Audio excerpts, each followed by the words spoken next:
Chapter 1. All of life comes down to choices and consequences. For the soon-to-be-named Izuku, he chose to run. He chose freedom. His consequence was life. For Izuku Midoriya, she saw a scared and hurt young boy on the brink of death. She chose a second chance. Her consequence was a son. Hours ago, maybe it was days, time was meaningless in the cell. Why? Why isn't it working? The furious doctor screamed out in frustration as he shoved all the objects off the top of his desk, shattering some glass. It's all there? The DNA was sequenced properly. He's developing healthily, but none of the quirks are activating. In a small room, a little boy with messy green hair and freckles cowered in a corner and shivered. The doctor man was angry again, and he'd likely suffer for it. He didn't know why he had to suffer this way, but it was all he had ever known. The sound of stomping feet rapidly approached his cell. Well, boy, you were a waste of 4 years of work. It would seem they were right. Men just weren't meant to have quirks, the doctor said as he pushed his glasses back up his face. And Mr. Doctor, sir, the child sheepishly said. He flinched when the doctor whirled on him in fury. What, you little useless clump of cells, he shouted. If you had just worked like I engineered you to. Oh, you could have changed the world. Killed all those bitches who flaunt their powers as if that made them goddesses. Shown the world who's really in charge. But you are a fucking failure. What do you want? I'm hungry, me, Mr. Doctor, sir. May I please have some food? The child said as he held his gray shirt and pants tightly. Food, food. You want food. The man screamed at the child.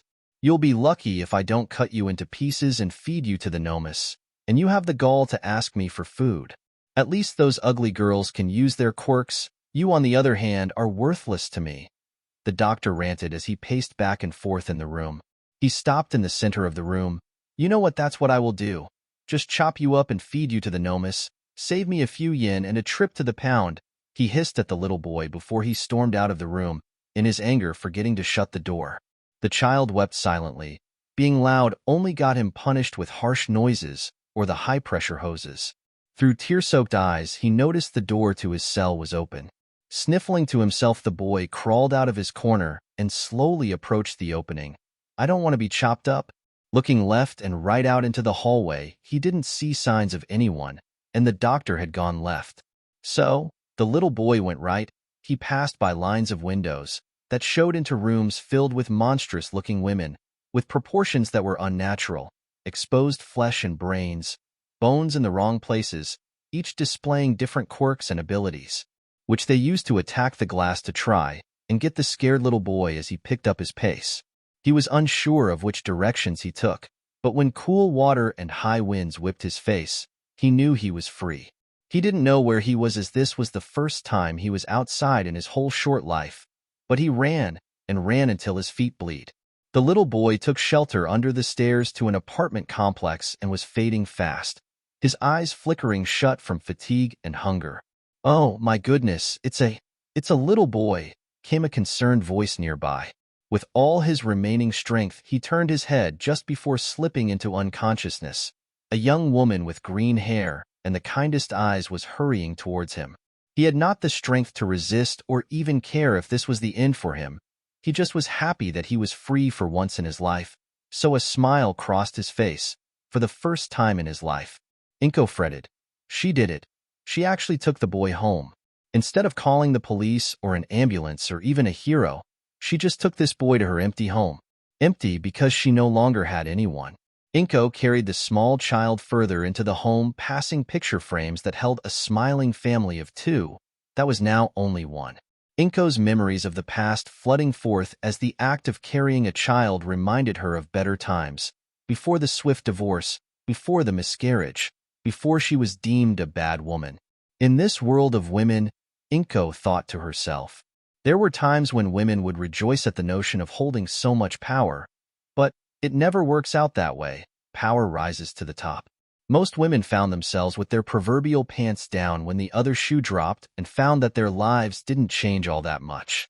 In this amazing, damnable world, women developed quirks, special powers and abilities. Men did not. Inko's thoughts continued as she laid the tired boy into the bed and sat in a rocking chair next to it and shut her eyes. There was a cultural explosion. she guessed. It was 200 years ago. She's not a historian. And a great power shift happened. Suddenly quirks mattered more than wealth. To a degree, money was still king. But now women could make money in ways men could only dream of. Inko's eyes fluttered shut as the soft patter of rain on the window lulled her into a slumber. What became of men? Her thoughts continued into dreams of a happier life. A loving husband and smiling children, dreams, that was all they would be. Well, men started disappearing, not like going missing or abducted, but suddenly 100 years after the quirks showed up, men were almost 20% of the population. Today probably less, and that is being generous considering the elderly. Inko smirked as she dreamed of a young boy who played with his sister, both giggling and screaming as they chased each other. So a solution was devised. With the combination of quirks and science, they could make children without a man, a solution to a dying race. Then they noticed their precious quirks, what made them special, were getting weaker. There was less variation, less power, and they concluded, like all women's problems, it was men. Or in this case, lack of them.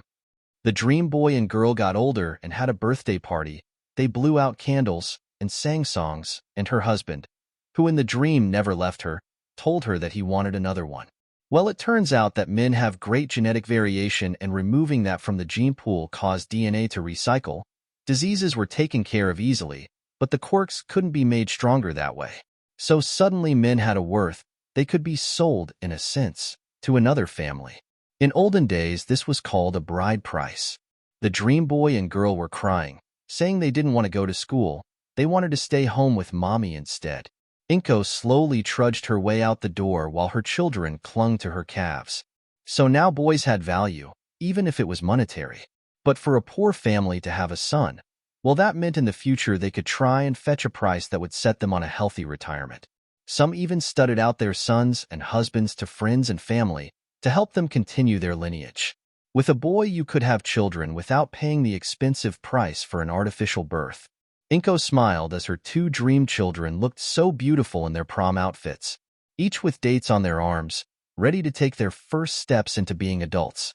For Inko, who had a husband and a son on the way, what caused her to lose it all? Lose a life most women dreamed of. A miscarriage, something so rare in the world now, but she had one. And then the rumors started that she was a bad receptacle. Her husband received better offers and left her, not wanting to waste time on someone who couldn't carry a child. Inko cried as she walked her dream son down the aisle. Mom, her baby, the one she never got to have, Izuku said. I'll always love you. You're the best. She was shaken awake by a small hand. Ma'am, are you okay? You're crying, an even smaller voice said. Inko blinked and noticed the daylight pouring through the blinds, and there, like an angel, sat a boy who had bright emerald eyes and forest green hair. Izuku, she whispered. I'm sorry, the boy said. Who is that? Are you Izuku? She said as she rubbed her eyes. This subject doesn't have a name. Can it? Can it be Izuku? Izuku shyly requested. Where are your parents? Inko asked. I don't have any, Izuku said. I think I'd like some, though. The images I was shown seemed pleasant. Inko's tears welled again, and she tightly hugged the small boy. Her son, her Izuku. Chapter 2. Over the years, the newly named Izuku Midoriya would grow up in a home where he wasn't experimented on or threatened to be fed to monsters. To avoid any suspicion from the neighbors, Inko Midoriya quickly and quietly sold her house, even if it was under market value, packed up and left to a smaller town where none of her old friends and acquaintances would find her. When people asked about the boy's father, she would give the excuse that he was no longer with them, which typically worked to get people to stop asking questions. Enrolling him in school was the most difficult, but she had been able to buy herself some time by saying the documents got destroyed in the move, and she just needed to wait for the replacements. She felt so sickened as she forged documents for her adopted son, but they would be accepted into the system with the danger that any person doing an investigation into herself or him would reveal the lies, and there was no way she could explain what she did and why to an acceptable degree, meaning she had to decline each and every marriage contract offered for her son. No matter how much they could pay, what benefits it would provide her personally to sign him away, she couldn't risk the chance that someone would discover what she had done. On the other end, Izuku, who had previously been one of the most popular students in the school, to his amazement as one of less than half a dozen other boys, suddenly found that the other girls didn't want anything to do with him. They didn't want to play with him. They would make fun of him and call him names. The worst of all was Katsumi Bakugo, who told him that since he was a boy he could never be a hero, despite how much knowledge he had of them, and that he would be better served just being married off to one of the ugly bitches in class. Katsumi didn't have many friends, but what she did have was followers, people who recognized her strength for what it was. Her quirk was easily one of the strongest Izuku had ever seen, and applied correctly would be very versatile. When he tried to show her his notes on her quirk, she called him an idiot and a loser who wouldn't understand what a quirk could do because he was a boy and that everyone else should ignore his advice. For years this led to Izuku having a very lonely childhood, but he tolerated it because it was what his mother could provide for him. And just because you're applying for the support department doesn't mean jack shit, Deku. Katsumi spit on Izuku's face as he lay on the dirt outside the school. Stay away from UA. The walk home that day was difficult as he felt the bruises on his body. Ooh, a useful hostage, and if I manage to get away with him, a valuable commodity to sell to the right people. After I get my fill, of course, a sinister voice warbled behind him. Izuku didn't even have time to turn around before he was slammed into the wall of the underpass and felt some slime ooze around his flesh and probing his orifices for entrance. Izuku struggled and pushed against the wall, resulting in him being completely engulfed in the sludge. Come on, just let me in. I promise it will only hurt for a little while. Then you'll wake up later and we can have some fun, the slime woman said as her eyes rotated inward to look at Izuku, whose thrashes began to slow down. Good, just relax, boy, the sludge smiled, showing gnarled teeth. Never fear, for I am here. All Might roared as she launched herself out of the sewer system. Texas smash, she shouted as her fist connected with the slime, the force of the blow scattering the villain all over the underpass. Izuku's vision began to clear up as he took deep gulps of air. He rolled over and began hacking, finally throwing up his lunch from earlier. Okay, take it easy there, you've had a bad experience, All Might calmly said as she rubbed circles in Izuku's back. Thank you, All Might. Izuku coughed before he whipped his head up so fast it cracked. Oh my gosh, All Might, Izuku cried out. I'm your biggest fan. He beamed a smile at the Amazonian-looking woman. Could I please have your? Izuku said as he pulled out a journal. Oh yes, of course, All Might said as she took the journal and signed it. If only I had cute boys like you around me when I was younger. All Might rested her cheek in her palm as she looked down at the young boy in front of her, wistfully thinking about years long past. Shaking herself from her thoughts, she quickly handed the boy back his journal. So what's a cute young man doing out here all on your own? All Might asked. Izuku nervously scuffed his foot on the ground before quietly responding. I was walking home, ma'am. Oh, don't call me ma'am. It makes me feel old. All Might giggled down at Izuku. Sorry, Ms. All Might, Izuku whispered, just loud enough for her to hear. When All Might took off as she neared her limit, she felt an extra weight, as small as it was. What the hell are you doing, kid? She cried out at the teen. I'm sorry, but something made me grab you, Izuku apologized. I just acted without thinking. He bowed low towards the hero, not sure why his body was telling him to move when the hero had turned her back to him. Kid, you almost died, but I'm not going to punish you for doing something rash. All Might waved off his action, as most of the guys she knew tended to act rashly. Miss All Might, I wanted to go to UA, but everyone around me says I shouldn't, Izuku started to ask. I know that if I took a contract I could pay back my mother for all the kindness she showed me, but something draws me to heroes. What should I do? He finished his question. All Might sighed. Kid, I don't know the first thing about contracts, but UA isn't an easy school to get into, she admitted. Well, I have all this information about heroes. I even know how your quirk works, Izuku said as he pulled out the same notebook that All Might had signed earlier. See, I figured out that since you never get seen in public outside of fighting villains or in pre-scheduled events, and based on your attire right now, your strength comes from your quirk, which alters your appearance. Likely bulking muscles as a woman of your size would need somewhere around 10,000 calories a day and hours training to prevent muscle atrophy. All Might spewed out blood, and reverted to her smaller form in shock at how this boy took publicly available information and pieced together how her quirk protected her identity. "That's wow, kid," she said as she wiped her chin as Izuku smiled at her that his hypothesis was proven true. "Okay, maybe you could make it into the support course if you can apply that to finding ways to help heroes do better." Izuku smiled at the woman. "You really think so?" he asked earnestly. All Might nodded. "Yeah, I know so. You'll knock him out of the park, kid." She walked over to the door and popped it open so Izuku could get off the roof before she launched herself away. Izuku was proudly walking down the street on a different route home, taking major roads as they were more familiar than the odd location he had ended in after grabbing onto All Might.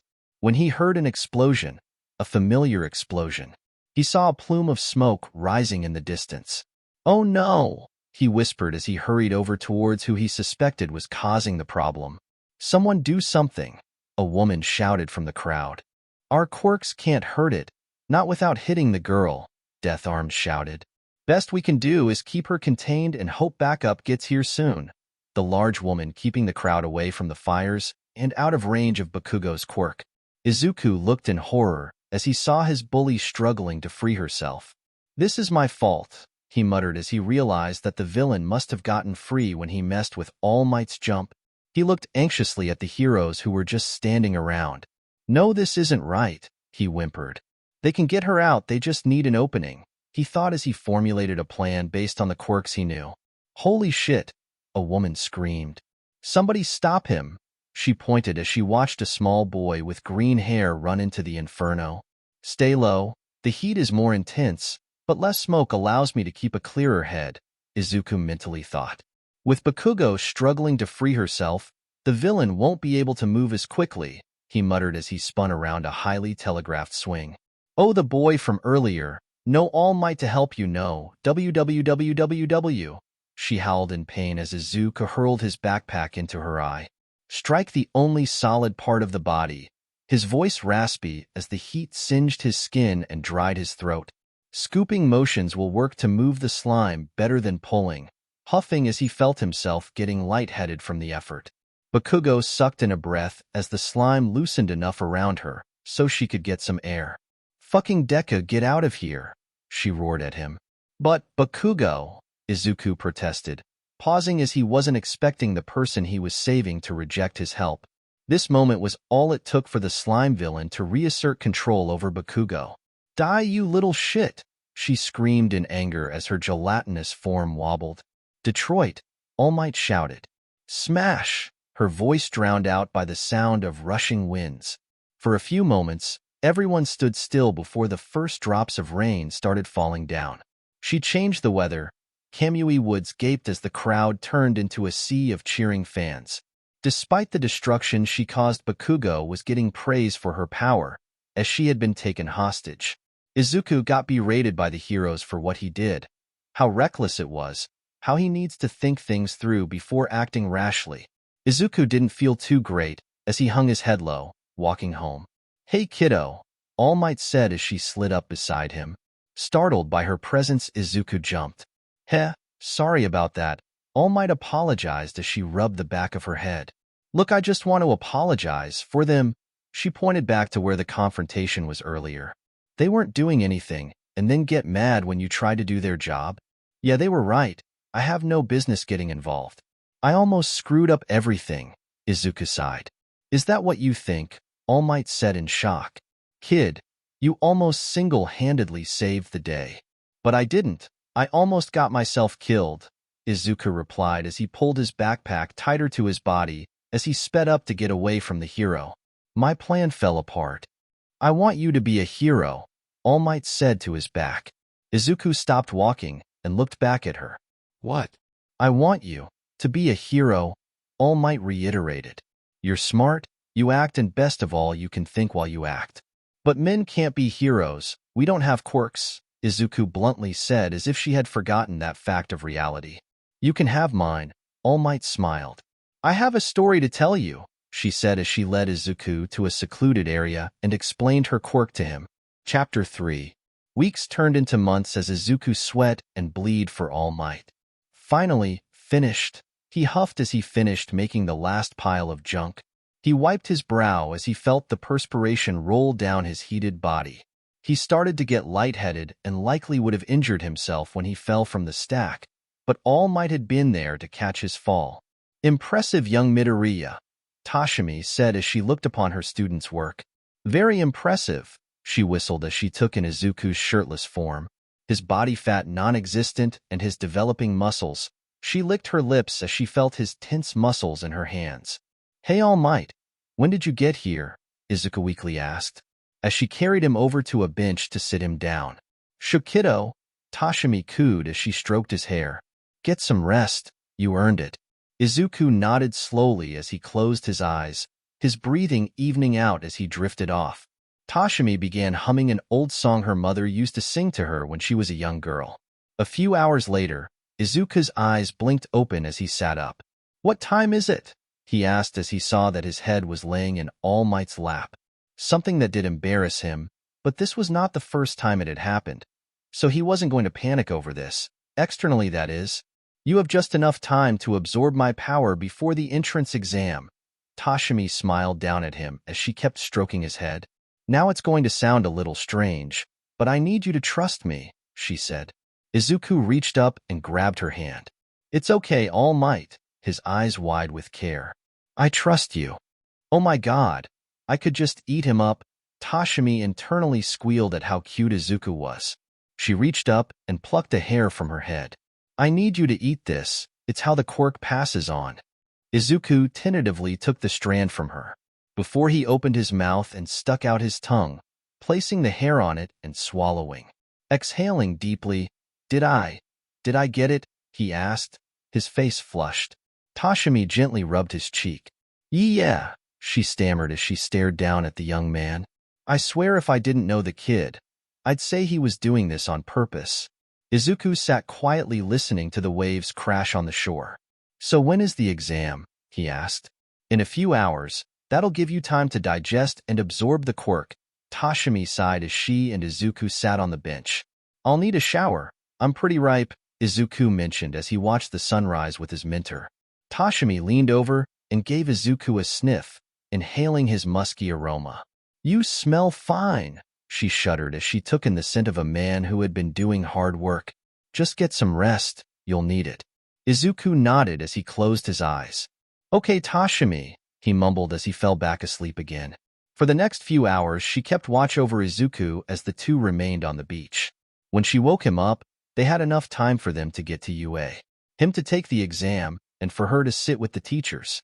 "So tell me, Tashimi, why you seemed so interested in this batch of applicants?" Aizawa questioned her newest colleague. "Trust me, you're going to see something amazing." She smirked as she watched Izuku running around on the monitors. "Well, I sure hope it happens soon," Midnight commented as she leaned back. "So far, this is pretty standard, except maybe that one girl who keep blowing everything up." She pointed to a monitor showing Bakugo standing on a pile of robots, cackling like a madwoman. Izuku was beginning to panic, apparently hauling garbage, while a strange exercise that left him in better shape than he'd ever been in didn't do a single bit of help in teaching him how to destroy robots. "Damn it, I'm gonna fail," Izuku huffed as he continued running through the exam looking for any machine to break. His thoughts shifted to when he had arrived at UA. "Fucking Deku," Katsumi shouted as she shoved Izuku out of her way. "What are you even doing here?" she snarled as she glared down at him. Taking the exam, Bakugo," he whimpered as he didn't get up off the ground as she would only push him back down again. "How fucking dare you?" she barred her teeth. "Thinking you deserve to walk these halls, and worst of all, you think you can be a hero, you disgust me." Izuku slowly rolled off the ground as Katsumi stormed off. He brushed off the dirt as best that he could before rubbing his sore shoulder. "Well, it can't get worse than this," he muttered to himself. But it did, and now he had the attention of almost every girl in the auditorium who was looking at him like he didn't belong there. Now, if a young man wants to take the entrance exam," Present Mike scolded the blue-haired girl who called out another applicant from the front of the room. "He is more than welcome to." Izuku tried to smile at the encouragement, but feeling the gaze of all the young ladies on him did nothing but make him more nervous. Now he found himself awkwardly running through the cityscape, when he heard in the distance.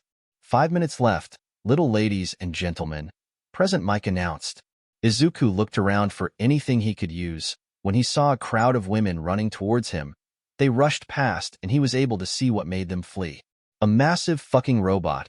He gulped down his fear as he looked around for anything until he heard a cry for help. Looking through the dust, he could see a girl trapped underneath the rubble. I have to help her, Izuku said as he noticed that the trapped girl was directly in the zero-pointer's path of travel. I just need the quirk, he said as he rushed forward. A warm sensation surged through his body. There is it, the quirk. I can do this, he said as he skidded to a halt. In the control room, the teachers watched. Seriously, what is that boy doing? Ken asked. I figured he'd be trying to pull the rubble off the contestant and earn a few hero points that way. But he's just standing there, she said. Nozomi looked at Tashimi, internally judging whether the heroine had foregone her former sidekick's prophecy and instead given the quirk to this boy. Tashimi, what did you do? She asked. Just wait and see. All Might smirked. Izuku clenched his muscles, seeing a crackle of energy surging around his body for a moment. Other examinees stopped and looked at him for a moment as he began to glow. Then, in an instant, all hell broke loose. What is happening? Present Mike shrieked as she felt the ground shake. From her vantage point, she saw one of the cities burst into flame. Oh no, she hissed as she scrambled for her radio. Hey, we got a big fucking problem. She shouted into the receiver, which was heard by no one because the room the other teachers were watching from was empty. Down in the city, water lines burst as the pressure shot the liquid high into the air before whipping around into massive water spouts that rampaged around the battlefield, lifting and flinging debris in every direction. The fire bursting from Izuku was white-hot and hard to look at. Fortunately, it wasn't aimed towards any of the other applicants. But when the flames hit the 0 point, it rapidly heated the machine that parts began to shut down and melt. Each time Izuku took a step, the earth shifted and shook beneath him.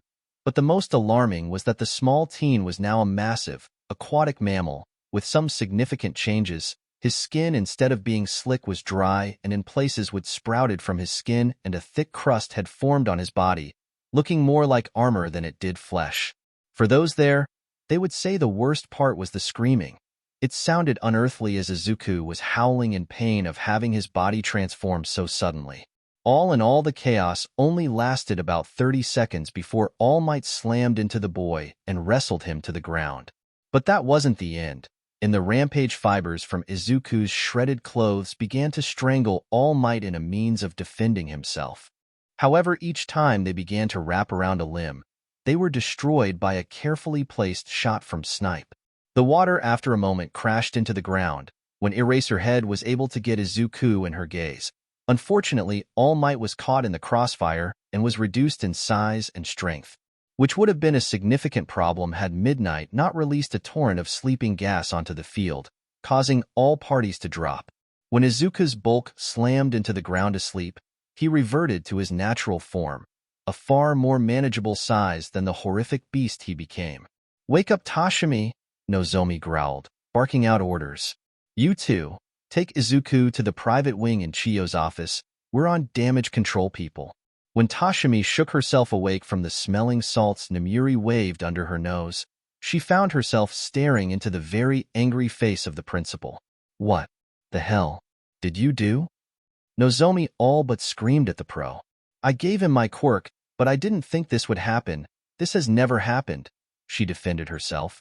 As she stood up and began to dig through her clothes to find her cell phone. Hitting a number on speed dial, it picked up quick. Yes, I know. Please not right now. Something went wrong. Get to UA as fast as you can, sensei, Tashimi said before hanging up and then shooting off a text. I hope you know that we're not done here, Nozomi declared as the proctors quickly vacated the scene while Midnight woke up the rest of the examinees. I do, but most importantly, Midoriya needs help, Tashimi said as she glared back at the principal. Midnight had used a powerful concentration of her quirk since she was unsure of how it would interact with Izuku, so he was firmly out of commission for quite a number of hours. I got the results of a blood test, Chiyo said as she hobbled back into her crowded office. The entrance exam having ended hours ago, Chiyo was able to get a significant battery of tests done. "Congratulations, Toshimi, it's a boy," she said as she slapped down the results on the table. "What?" Toshimi questioned as she and the rest of the group looked at the papers in the folder. "I mean, that Izuku Midoriya is your son, or the closest definable term for someone with around 40% of your DNA, Chiyo explained. "Wait, now I'm no scientist, but wouldn't a kid be half and half or so?" Snipe scratched her head. "Exactly," Chiyo continued. "But it would seem that Izuku Midoriya is not some rare 60-40. No, he's a mixture of Toshimi and 9 other women, plus some change. In short, I don't know what the hell he is." "This is insane," Madam Night-Eye scoffed as she read the report. "What the hell did you find Toshimi? Why couldn't you just do what I said?" "He seemed like a good kid." Toshimi waved her arms defensively. "I made a decision and thought that the world might need a change. So I picked him." Aizawa pointed to the glass window of Recovery Girl's office. "Well, he is awake," she said over the arguing adults. Power Loader turned around and screamed when she saw that Izuku was standing on the other side of the glass behind her. The adults began to file out of the office and Nozomi, deciding to take charge, stepped forward. "Hello, Mr. Midoriya. My name is Nozomi. I'm the principal of UA. It would seem there was an incident earlier. Do you mind answering some questions?" "This is about the quirk, isn't it?" Izuku guessed. "That's okay. I can try to answer the best I can, but for some of it, it has been a few years and I was very young." "Let's start with the obvious then. What happened today?" Nozomi asked. "Well, if I had to guess, then I'd say I wasn't a failed experiment and the Mr. Doctor actually succeeded." Izuku answered. "Succeeded at what, partner?" Snipe questioned. "Making me," Izuku said. "I was made in a lab by a scientist. I didn't know his name or where it was located, but he was making these creatures. I don't know how he was doing it, but they were made to kill heroes." "That's not a good thing," Eraserhead muttered to present Mike. "And I was one of them. I have the DNA of the top 10 heroines, and I was made to kill every hero on the planet," Izuku admitted. "But something was wrong with me. I didn't have any of the quirks until today." "So what changed?" Nozomi asked. "I think when All Might gave me her quirk, it activated the rest of them, like putting the last link in a chain or providing a power source to the rest of them," Izuku guessed. "What the hell is he talking about?" Midnight whispered to her colleagues, who also had no idea what the boy meant by "gave him her quirk," as all they knew was that Toshimi was slowly getting weaker and wanted to help train the next generation of heroes personally. "That's so," Madam Night-Eye scoffed. "It makes sense," Gran Torino said from the back. "Even just having Toshimi's DNA and you wouldn't replicate her quirk, since she has to willingly give it away. Just having the DNA won't be the same thing, and if what Chiyo said is true, that most of his spunk is from her, then it'd be the main source." "That's science mumbo-jumbo that you're just making up, old lady," Night-Eye shouted. "Well, it's an explanation that we can work with," Nozomi snarled, shutting them both up. "Now tell us more about yourself," she asked. And so Izuku did. He explained what it was like in the laboratory and how he escaped that day. "I was worried I was going to be chopped up and fed to the Nomus, but I got out and I ran. So far I don't even remember where I was, but then Mom found me." "Ms. Midoriya?" Nozomi questioned. "Yeah, she took me in and adopted me," Izuku smiled. "She's been really nice to me. She cares about me, even if no one else does." Sakechu had been writing in her notebook about what Izuku had been saying. "This is just great. Everything he's saying is true, or else my quirk would be going off, and that's just the icing on the shit cake. So he's some lab-grown superweapon, designed by an honest-to-God mad scientist, and was taken in by a random woman who likely broke who knows how many laws creating an identity for him. And all of that will never leave this room." Nozomi finished Sakechu's rant for her. "UA will release a public statement about a special acquisition to the school's incoming student body in Chiyo. Place a call to Ms. Midoriya to come to UA. We can't legally do anything yet, and I would prefer not to remove him from the home. Not if we don't have to." "Ma'am," Hound Dog questioned. "Why not? I mean, besides the immense paperwork involved." "Simple," Nozomi said as she directed the other adults out of the room to let Izuku have some rest. "If he is happy in the home and there is no signs of abuse, bringing the full weight of the law down on his adoptive mother will simply do him more harm than good. Despite how much nicer our world is with quirks, good parents are still a rare commodity. And his placement at UA, Izawa asked. You get him, Nozomi said, leaving no room for arguing. He is going to have multiple hurdles in his way, least of which will be the multiple powerful quirks he wields, of which we will need to identify who they belong to, potentially tracking how this Mr. Doctor was able to acquire the DNA. I think it's safe to say that Gang Orca is one of them, Midnight commented as she had seen Izuku's transformed state. Yes, Kogo seems to be one, and I wager that when Midoriya said the strongest, we are dealing with who topped the charts some 15 years ago almost, Nozomi said darkly. We have had some truly powerful quirks take the stage in Japan in recent years. If he has this many at that level, he is truly a force to be reckoned with. Nozomi stopped outside her office. I would very much prefer him to firmly be on our side in the future. Because if he is not, at minimum he will be more powerful than Tashimi from One for All alone. Inko Midoriya had half expected a call. She had thought that she would pick up the phone and hear her son sniffling on the other end that he had been turned away at the gates of that school and wanted to come home. She was not ready to be told to come to UA because of her son's injuries. Inko was a worrier by nature and worried about the little things all the time. However, now she had someone else to worry about. Her son Izuku. Oh, why did I let him go? Of course the school would at least give him the chance to try to see how impossible it was for him to make it, she mumbled to herself as she sat in the back of the taxi on the way to the infamous school.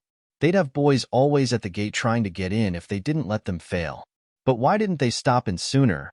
Why did they let him get hurt? Tears beginning to streak down her face as she shoved some money at the driver and sprinted towards the gate. Already winded from the exertion of running the short distance, she had to brace herself against the gate as the UA staff watched her struggle to catch her breath. Where is? She started to wheeze. My son? Follow us, Shina instructed as she stepped to the side so the mother could pass by her, the group of teachers keeping the mother in the center of the group as they marched further into the campus. Strange she bears such a close resemblance to the boy, Madame Night-Eye commented as she and the others watched the Midoriyas interact from behind the glass. Random chance, Gran Torino shrugged. Shape-shifting perhaps, Nozomi guessed. Well, maybe this Mr. Doctor knows what he's doing, since he made sure that boy was a snack. Midnight chuckled as she watched Izuku roll up his shirt to show his healing injuries to his mother, exposing his bare stomach and flashing his abs to the entire room. That is practically my son in there, Tashimi gasped. Oh, don't tell me that you're getting all maternal. You barely know him, Power Loader teased. I helped him train 10 long months for this, Tashimi defended herself. I like to think we grew quite close in the time. Well, at least then I have one less woman to worry about, Midnight casually said. He's going to be a student, 13 gasped. And I'm still a virgin, Midnight shouted. We've never had a guy in this bloody school, and I'm not wasting even more years hoping some guy comes out of the woodwork when we're all too busy with being heroes and teachers. She began looking around the room at her colleagues.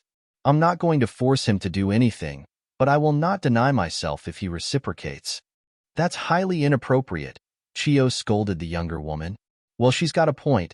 Even with our salaries, we could barely afford a contract for a decent guy, Hound Dog scratched her muzzle. Plus, if he's got some animal mutation quirks in him, he might get a bit randy like some of us do at times. You all cannot be serious, Kin questioned as she listened to friends talk about having sex with a teenager. Izawa, he's going to be in your class. The raggedy homeroom teacher shrugged. I wouldn't stop him if he fucked me, but I'm not doing any of the work. Gross, Present Mike snickered. Well, if we're all commenting then, sure why not, might be fun. How about we just do a show of hands? Who would be fine having sex with Midoriya? Cementus asked. 1, 2, she counted, looking around the room and seeing Midnight and Hound Dog's hands up. 3, she questioned as she saw 13 nervously raise her hand. 4, Principal? Cementos gasped. I have urges too, even if we are not compatible. The question was merely who would be interested, not who would act on it, Nozomi stated bluntly. After my history, I am not capable of acting on it anyway, she said as she thought back to how she had been experimented on for being an animal with a quirk and what they did to her. Fair enough, I guess, Cementos shrugged. If that's the new standard then, I'll raise my hand honestly, even if I'm not getting involved. Nothing wrong with admitting I am as much of a woman as the rest of you. Tashimi was starting to get annoyed. Listening to all these hussies were talking about having sex with Izuku. This shall not stand. I must protect this young man, Tashimi vowed as she doors slowly opened. Excuse me, Inko nervously called out as she put her head into the room with the UA staff in an attempt to get their attention. May we go now? She asked. Unfortunately, no, Nozomi stated bluntly. It would seem that during the course of young Midoriya's exam, some information came to light, and we would like you to provide answers. I see. Inko tightly gripped her dress. I knew this day would come eventually, but please, promise me, you'll find a good home for my son. He deserves it. We have no intention of removing young Midoriya from your care, Nozomi stated as she motioned for the group to follow her out of the nurse's office. It would seem based on his history, young Midoriya here has developed a multitude of quirks of extraordinary power. As a result, we are accepting him into UA on a full scholarship. Of course, for the duration of the time between the start of the new school year and now, he must remain at UA so that we can begin to get an accurate measure of his power and how to prevent an incident like earlier today. Inko started to stammer as tears formed in her eyes.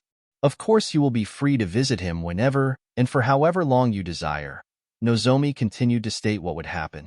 But because of his display, we simply are not prepared for him to be unsupervised for any long period of time, and the normal 2 months he would remain with you waiting for the start of the semester is unacceptable. You think my baby can be a hero? Inko wept as she realized what the principal was saying. Ms. Midoriya, I think your son is going to be perfect, Nozomi said as she looked at the door to the room that held the resting boy. Chapter 4. After Inko explained the situation to her son, Izuku said his goodbyes to his mother, who promised to come every weekend to see him, leaving him in the nurse's office with the UA staff. Well, Mr. Midoriya, Nozomi said, we will find some accommodations for you. That's okay. I don't need much, Izuku quietly said. I never really got over how I lived in the lab, he added. Tell me about that, Nozomi asked as she sat next to him in a chair, wanting to find a way to help the child in front of her and to gather any possible details he might have forgotten. Anything she could use to pinpoint this Mr. Doctor and his laboratory was critical. Izuku went into detail about how the rooms were nearly empty. To prevent him from hiding, the bed no more than a metal slab, he spoke a bit more about the size of the complex, which had to have been large to house all the experiments. Nozomi, already in her head, trying to comprehend how a facility like this had gone unnoticed with the amount of power likely needed to run it. Well, I'm sure we can do something that is far more comfortable than that, Nozomi said with a smile. But, UA doesn't have on-campus housing? Izuku questioned. Good point. It may be time to consider that, Nozomi nodded. We do have many students who commute a long distance and many foreign students as well. In the meantime, we will be able to make an adequate room for you to stay in. Okay, Izuku smiled at the principal, not wanting to be rude and ask too many questions. Now you rest up a bit more while we get it prepared for you, Nozomi said as she stepped out of the nurse's office, leaving him with Recovery Girl. Turning to look at the amassed heroes, she took a moment to collect herself before inhaling deeply. Tashimi, you and Keiko, she said pointing to Cementos. You need to knock down a few walls and put up new ones, move some stuff around so he has an actual locker room. He cannot change with the other students. The two women nodded before heading to the locker rooms as Nozomi delegated a few remodeling tasks to the rest of the staff to make sure that Izuku had facilities he could use that wouldn't expose him to the entire female student population. And what about me? Gran Torino huffed as she walked alongside the principal. You and Lady Night-Eye are going to help me come up with a training regimen that we can use. He has immense power, and the last thing we need is him losing control. We have 2 months before the semester starts, and the world finds out about him. I say he should just give the quirk back. Maybe that would take away the ones he does have, Night-Eye grumbled. Not an option. First of all, we don't know if that will do anything. Secondly, if he doesn't want to, we couldn't force him to. And lastly, if what he's told us about these Nomu is correct, then I am certain we will need his powers if they were made to kill heroes, Nozomi countered. As the entire staff ran around trying to prepare for housing a very special student, Izuku sighed as he stared at the ceiling. Penny for your thoughts, Chiyo asked as she sat at her desk, typing away at her computer. I didn't think this is how it would play out, Izuku replied. Everything has been so surreal. I just don't know how to handle this. One day at a time, Chiyo sighed. In a normal situation, she would be frustrated with what was happening, and in a way she still was. But none of that was Izuku's fault. If anything, he was at least the victim in this strange circumstance. Ms. Recovery Girl? Izuku called out. Sorry, I shouldn't bother you. Child, she said calmly but firmly. I am here to heal, and that is not just for injuries. If you have a problem, I will listen. I'm over 100 years old. I have a bit of experience when it comes to that department. Should I be here? Izuku asked. I mean, not alive. I already know I shouldn't be. I'm some lab-grown abomination after all. But at UA, is this the best place for me? Chiyo had been prepared for a lot of scenarios. A child questioning their lot in life. Many students in the past asking if they had what it takes to be a hero. But this was not one of them. For a child to just state they shouldn't be alive so simply as if they had rehearsed the words for ages, it shook her. Midoriya, you have every right to be alive. Do not ever think otherwise. And it is possible that UA is not the best place for you. But I promise you, we will try to be, Chiyo said with conviction. Please get some sleep. You had a very long day. Okay, Ms. Recovery Girl, Izuku said in compliance as he shut his eyes. Carefully and quietly, Recovery Girl exited the nurse's office, locking the door behind her, before she moved as quickly as she could to find Nozomi. I am very worried about that young man, Chiyo said as she barged into Nozomi's office, not caring what she could be discussing as what Midoriya told her was far more important. Is something wrong with him? Nozomi questioned. He believes he doesn't deserve to be alive, she said as she sat in an open chair at the table. He's suicidal? Gran Torino questioned. Chiyo shook her head. No, worse, in his own words, he is a lab-grown abomination. That is unacceptable. If I hadn't seen firsthand how Ms. Midoriya interacted with him, my immediate thought would have been psychological abuse, but it's far more likely that he's internalized his origins and likely how he sees himself in society. So what do we do about it? Night-Eye asked. We have to get him to develop some self-worth. I am not aware of his living situation after he escaped from that laboratory and before coming to UA, but I suspect it's from outside the home. Chiyo speculated. We'll need to do some kind of background to determine how to even approach him. So besides him being a ticking time bomb with all those dangerous quirks, Night-Eye summed up, he's also an emotional wreck that might lose control. Isn't that just perfect? Young lady, do not make me come over there and whoop you with my cane, Gran Torino cautioned. Have some sympathy. He's in a new place and his entire world changed because he's got quirks, and that's not even touching on the shitstorm that's going to happen once the press gets wind of this. I know, which is why we need to nail down this training. Toshimi did an excellent job with him physically, Nozomi sighed. Pretty much the only thing that Lunkhead could do right, Gran scoffed. Yes, and now the issue is we need to identify the quirks he does have, and then figure out if we can train him in the same manner those pros used, Nozomi continued. Of course Aizawa will play a critical role in this, since she can disable his quirks if he starts to lose control. I still think this is ill-advised, Night-Eye grumbled. But in the interest of making sure it's done properly, I can have Centipeter and Bubble Girl begin pulling files on high-ranking pros of the past 2 decades to determine where his powers originate from. I'll test the brat, Gran Torino nodded. I helped Nana and Toshimi with One for All. He can't possibly be a harder student to teach than those two were. Now what do we do about him psychologically? Nozomi asked. Well, long-term, praise, positive reinforcement, acknowledging his strengths and helping him overcome his weaknesses, Chiyo shrugged. Short-term, I don't think anyone but his closest friends may be aware of what his likes and dislikes are. Great. I'll have Hound Dog and Midnight speak with his old teachers. They should be able to point us in the right direction, Nozomi said as she scribbled down possible avenues to check with. We can ask the mother if she knows about any of his haunts or favorite places to hang out, Gran Torino added on. Not his mother, Night-Eye rolled her eyes. Well, what would you call her then? She raised the boy for over a decade. Gran Torino barked as she waved her cane at her colleague. Ladies, please, Chiyo shouted. I'll give his mother a call in the morning. It's been a long day, and we are all stressed. Now let's check with the other teachers and then set up a shift to keep an eye on him overnight. Fine, Gran and Night Eye huffed as they sat down, while Nozomi sent out a text to her staff to finish what they were doing and then come meet with her. The next morning, Izuku awoke to find that Present Mike was sleeping in a chair next to his bed. Oh, he muttered as carefully extricated himself from his bed and pulled the blanket off. Creeping over, he softly draped it on Present Mike before tiptoeing out of the room. As soon as he shut the door, he felt someone place their hand on his shoulder. Nearly screaming in fright, he jumped backwards into the person only to feel them catch him. "Whoa, young Midoriya," Tashimi said. "I didn't mean to scare you. I was just coming by to see if you were awake, and you were already coming out." Sorry, All Might," Izuku apologized. Is there anywhere I can change?" he asked. "Certainly," Tashimi pointed down the hall. "Use the locker room with the red door. There will be a UA uniform for you in there, and some toiletries to freshen up."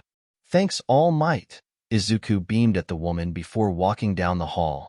"Wait, was it the red door or the blue door?" Tashimi hummed as she scratched her chin. Shrugging when she couldn't remember, Tashimi just remembered using one of the doors all the time when she attended UA. Instead of checking her answer to be sure, she instead opened the door to see what Midoriya had been doing that he didn't want to make noise. "Oh, that is just precious," she cooed as she pulled out her phone and snapped a photo. "Blackmail material," she chuckled. "And who says raising a kid isn't rewarding?" "The red door," Izuku said as he looked at the two separate doors. Reaching out, he turned the knob and entered the room. "Oh man!" Midnight stretched as she and Hound Dog headed towards the locker room to use the shower. "Why did Nozomi want us here so dang early? I need my beauty sleep. So I should just wake you up never then," Hound Dog wheezed as she laughed at her own joke. "Bitch, you know how long it takes to get all this hair under control." Midnight slapped her colleague on the arm playfully. "Don't know why you waste the time doing it," Hound Dog shrugged. "I just shake off after a shower. Not like I have any guys to impress." "Yeah," Midnight sighed as the pair entered through the red door. "I mean, what are the odds that we'd meet nice guy with a hunky, ripped, huge?" Midnight started trail off as she stared into the open showers and saw Izuku lathering his body, humming a song to himself. Izuku hadn't noticed either hero as he had his eyes closed, but a half-second later, he opened them to see two women staring at him, and reacted like anyone would. He screamed his head off, covered his body, and started throwing things. "Why are you in here?" he shouted as Hound Dog and Midnight scrambled to get out of the locker room. "We're so sorry," Hound Dog shouted as she and her colleague ran down the hallways. "Holy shit, we are so screwed," Midnight lamented as she realized she might be lucky to just not have her job at the end of the day. Ryoko and herself had been pulled into Nozomi's office when she heard the pair running through the halls. "What did you two idiots do?" Nozomi hissed as she saw both her employees sitting in their chairs like naughty children. "We, might have walked in on Midoriya," Ryoko started to explain. "While he was showering," Namuri chuckled nervously. "Why?" Nozomi exasperatedly asked the obvious question. "He was in the locker room," Ryoko answered. "And that makes it okay?" Nozomi shouted. "No, we didn't know he was there." Namuri started to defend herself, but all three were silent when they heard a knocking on the door. "Who is it?" Nozomi tiredly asked. Sorry, it's me, Izuku Midoriya," Izuku said softly from the other side. "Come in, Mr. Midoriya," Nozomi said calmly as she glared at the two teachers who were in trouble. "How can I help you?" "I wanted to apologize. I screwed up," he said as he held the hem of his shirt and looked at the floor. "I must have heard All Might wrong and used the wrong locker room.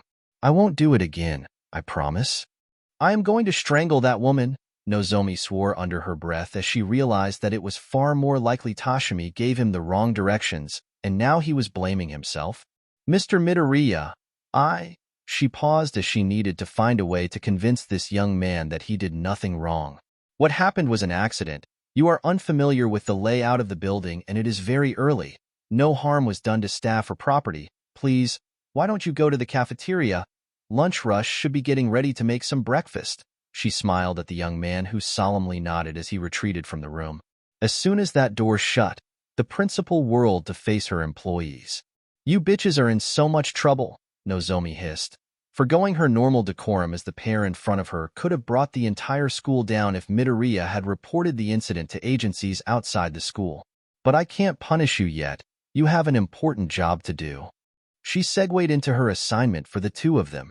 You both need to go to Aldra Junior High and speak to Mr. Midoriya's previous teachers to determine who are his friends and use that to find things that he likes. As you both just saw, he clearly has some emotional issues and we are going to try and help improve that. So forget about your shower, grab a cup of coffee on the road and get going. Ryoko and Namiri knew not to argue and were grateful that Izuku had been so forgiving. So the two of them ran out of her office and back down the halls they came from. Oh, today is going to suck, Namiri whined. Well, at least we got to see, you know, Ryoko whistled.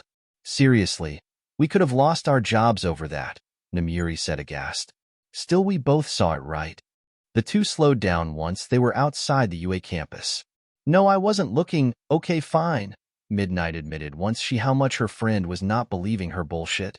God, it looked so perfect, thick, veiny, and glistening. And he's just going to get bigger with age. Hound Dog licked her chops as she imagined it. Keep it in your pants, Midnight shoved Hound Dog. Could you imagine something like that inside you? She asked. I'm imagining it right now, Hound Dog chuckled. I mean it. We all had sex ed in school. Midnight shook her head in disbelief that for once she wasn't the thirsty one. And we all saw the pictures, but that's completely different than an image. I'm worried it won't fit. Oh, you'll make it fit, Hound Dog promised. If you get a chance at that Slayer, you will make sure it fits. Can we maybe stop discussing one of our potential students' cocks in public? Midnight whispered as she looked around to see if anyone in the crowd was paying attention to their conversation. Fine, Hound Dog tossed up her hands. I'm still going to masturbate to the memory of him in the shower every night. That was 10 out of 10. Fine, geez, so am I. I'm just not shouting it so everyone can hear, Midnight huffed. Is this the place? Hound Dog pointed to the bland-looking building. Yeah, Aldra Junior High, Midnight shrugged. Well, let's get this over with quickly. Then we can take Nozomi's punishment and pretend this day never happened. Well, all but like a minute of this day, Midnight chuckled as they entered the school. Izuku cautiously entered the cafeteria and saw that many of the teachers were already awake and in the room. Good morning, he quietly called out to them, who all turned and acknowledged him with a wave or a lifting of their drink cup. Here, kid, a nice hearty breakfast, Lunch Rush said as she handed him a plate piled high with food. Trust me, you'll need it for whatever kooky activities they came up with to test your quirks. Right? Izuku nodded as he turned and stood around as he wasn't sure where he should sit. Over here, Power Loader said. We aren't going to make you eat by yourself, and we don't bite. Well, most of us don't bite, she joked. Izuku chuckled at the joke and sat next to Snipe. Making sure to keep on his best manners to not disgust anyone, he slowly ate his meal. So I turned, without even opening my eyes, shot all 3 villains, true story. Please, that's nothing, Ken sniffed. Last month, I cornered this big bitch in an alley. After getting her in a naked choke, she went down. Turns out she was wanted for a few counts of murder. That was Moonfish, right? Izuku chimed, then looked down again. Sorry, I shouldn't have said anything. No, you were right, Ken quirked an eyebrow. How'd you know? It didn't get a whole lot of attention. There was a small article about the arrest on one of the hero sites. I just thought that one was interesting since UA teachers tend to not get a lot of spotlight and you probably saved a lot of lives, since Moonfish confessed to planning to attack a retirement home before you stopped her. Ah, see, someone here recognized real work, Ken proudly stated. Oh yeah, let's see if you're the only one, Ectoplasm said haughtily. How did I lose my legs? You lost those in your second year as a sidekick. You spent 6 months in physical therapy and then tracked down the villain calling themselves Lacerator, Izuku answered. Impressive, Ectoplasm nodded. You got it right. How about one that didn't ended up changing sidekick standards and practices, 13 said. Fine, Ectoplasm shook her head. Keiko over here has a favorite food. What is it? Cementos tossed her blocky arms up. Come on, something fair. He's never going to guess. Manju, Izuku said after thinking for a moment. She likes how round they are and most of all enjoys writing positive messages on the ones she makes. Okay, how? Keiko said in disbelief. You, said it in an interview once, Izuku sheepishly responded. Like 10 years ago, Keiko blinked rapidly. Do you just remember things really well? Powerloader asked. Not the best, but I just like writing facts about heroes down. It's kind of my hobby, Izuku blushed. Oh my god, he's a Harataku, 13 squealed. That's so adorable. Izuku hid his face and groaned. I know it's so nerdy. I was made for heroes, so I just kept up with some of it. Internally, the women collectively cringed because instead of being lighthearted, they ended up reminding him of why he was made. Ahem, on a less awkward topic, Midoriya, we'll be starting your practice today, so make sure you are prepared, Aizawa said as she rolled under the table and zipped up her sleeping bag. Is that normal? Izuku asked. For a normal person, no. For her, yeah, pretty much, Snipe shrugged. So is that narcolepsy, insomnia? He tried to guess. Laziness. The group of teachers all answered in unison. I'm sorry, Tashimi squealed as Nozomi loomed over her. I just remember always using the red door and told him that one out of habit. Please don't, she begged as the principal approached threateningly with a pair of sharp scissors. Tashimi was doing what she could to protect her hair from the enraged principal. One more incident like that, Tashimi, and I will shave you in your sleep, Nozomi warned. I promise, no more incidents. Tashimi raised her index and middle finger up. So young Midoriya, are you prepared to try activating some of your quirks? Tashimi asked. Yes, all might. Izuku nodded before he glanced to the side and saw that most of the teachers were watching. Do I really need a crowd? It would be most beneficial for everyone to be aware of your quirk developments, and the more people involved, the more likely some detail that might have gone overlooked is brought up, Nozomi answered as she and most of the teachers had a clipboard. Okay, if you're sure. Great, so just do what I told you last time, and we'll try to control from there, Tashimi said. And what were those instructions so that I may write them down? Nozomi inquired. Oh, clench your butt cheeks really tight and scream really loud, Izuku answered. God damn it, and I hired that woman as a teacher. Nozomi lamented as she knew this was not some elaborate prank Izuku was pulling with that insane answer. What, it's good advice, Tashimi said annoyed. I don't even know where to begin with that, Gran Torino said as she tossed her clipboard away. Okay, sonny boy, none of that but cheek stuff, that stays in the bedroom. Step 1, plant your feet shoulder length apart, that way you aren't bunched up, she said as she started to poke and prod and adjust his posture with her cane. All right, feel balanced and open now? Izuku nodded. Great, now try to feel the quirk inside you. For those of you with activation quirks, there's usually some kind of tingling or a twitching of a group of muscles. However, because you have so many, those signals might be getting mixed up and you can't tell them apart, which is why you went haywire the first time. So just look for one and focus on that, she instructed. Right? Izuku said as he closed his eyes and took slow, deep breaths. I feel, he whispered as he felt the earth below him. The ground. Good, good. That's probably one of the quirks. Now what do you want to do with it? Move, Izuku said as he lifted his foot. Whoa, he cried out as he lost his balance and fell over. Looking at the results, he managed to create a few ripples in the floor. Sorry, I know it was a pretty bad attempt. No, far from it, Gran Torino said quickly, recognizing this as a prime moment to reinforce good behaviors. You never had a quirk before and on your first attempt willingly activated and then produced a result, a small one, but one nonetheless. That normally takes months for a young girl who just gets her quirk. I guess, Izuku sighed as he stood up. I'll try again, he said confidently.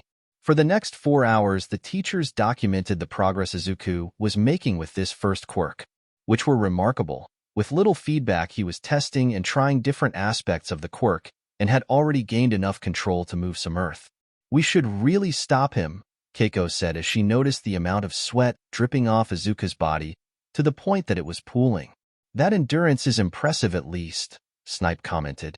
What kind of training did you have him do, Tashimi? Nozomi asked, knowing the answer was going to annoy her. Well, you know that trash beach in Mizutofu, Tashimi nervously said. That illegal dumping ground that got cleared up by an unknown. 13 trailed off. Oh, god damn it, Lady Night Eye groaned. Tashimi, that was tens of thousands of tons of garbage. There were large appliances and vehicles dumped there, Nozomi shouted. You mean to tell me you had him clear all of that, by himself? I gave him 10 months to do it. Toshimi nervously stepped back. 10 months, that's insane. That must have taken up all his free time outside of school. Can guessed? Well, Toshimi rubbed her fingertips together. New, Snipe gasped. You piled more work on him?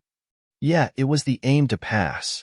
American Dream Plan, Toshimi said as she pulled out the planning sheet from her back pocket. She had originally planned to put him back on the schedule after everyone was impressed by her genius training regimen. I am frankly shocked and horrified as I read this, Toshi, Recovery Girl said as she read down the list. On one hand, it's impressive that you have a plan this detailed, but terrifying that nearly every minute of his time is dedicated to training. Yeah, I had to modify it a bit too. He was working outside the designated times too, lifting weights at home and doing more exercise at school as well.